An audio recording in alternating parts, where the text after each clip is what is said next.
I don't think there's any question today that there are secret governments. It's clear that there has been an organized effort to discredit every aspect of the UFO phenomenon. The UFO cover-up began with legitimate national security concerns.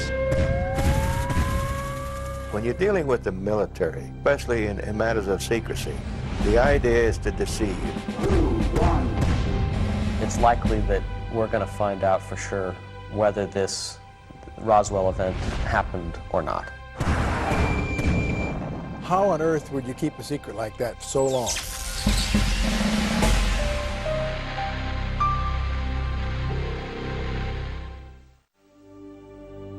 Almost 60 years after Roswell, the mystery of what crashed in the deserts of New Mexico remains a secret. The government's official stance about the existence of UFOs has always been denial. Eyewitnesses have come and gone. Project Blue Book, the UFO study program of the U.S. Air Force, has gone out of business. But many questions remain. Researchers and private investigators continue to follow every lead in hopes that someday the truth will be revealed.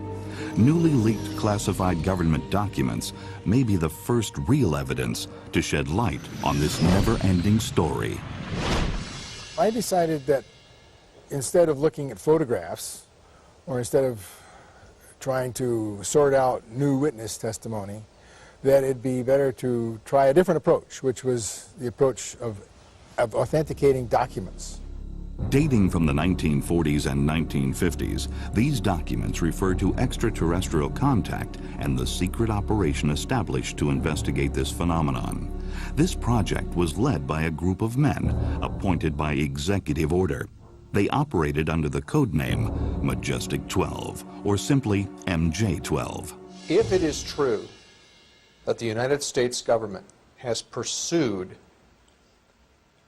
a very aggressive but deeply clandestine effort to collect and contain information about UFO phenomena, including crashes, military encounters, and whatnot, it is absolutely essential that there be documents about that effort.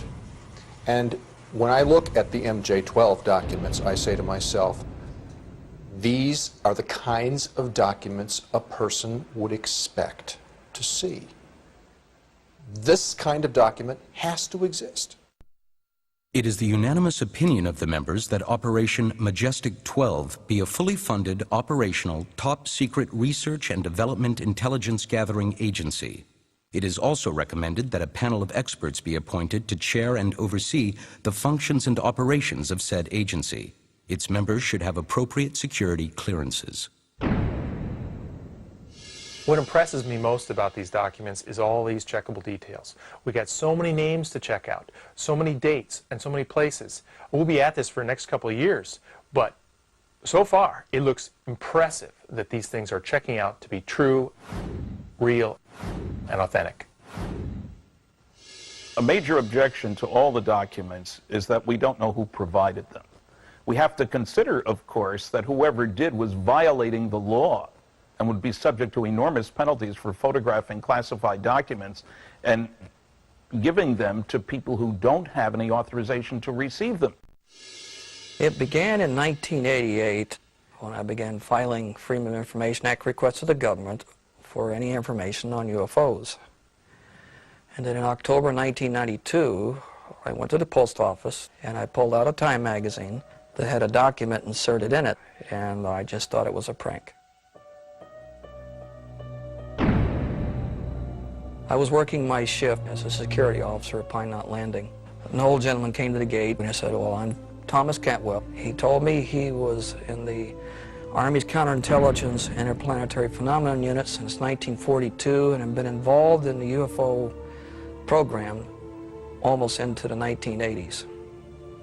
And he just wanted to let me know that he was real, to tell me everything, get it off his chest, because he didn't think he had much longer to live.